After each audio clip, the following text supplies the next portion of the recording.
Can I tell you this? Some of you today, the dimension of grace God has brought you was a 25-year prayer of your mother, 30-year prayer of your grandmother. Don't you think intercession just happens in 2 days?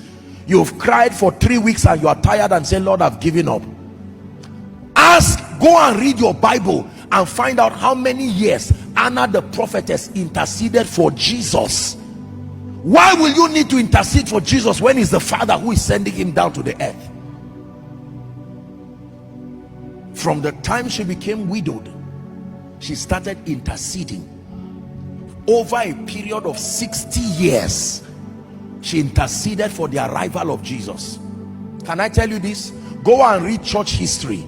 Read about the moves of God, and you will learn that there were people, there were missionaries who did not really have spiritual power per se, but they held on to the horns of the altar and they prayed and prayed and prayed. Weeks became months, months became years, years became decades. Suddenly the heavens opened, and you will see a young boy in the farm and fire would fall upon him.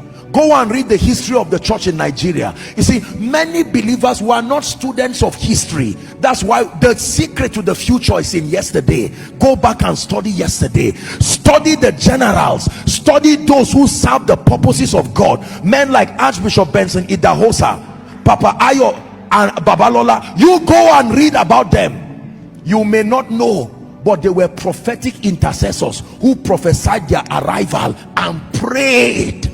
They were not educated, they were not wealthy, but they understood the art of prophetic intercession. Our generation is not praying for anything. We are just praying for cars, houses. Lord, you've given me 5, add 3 more in my lifetime.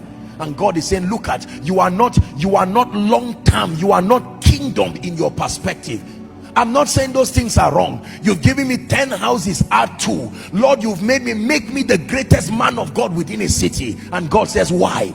Mundane desires.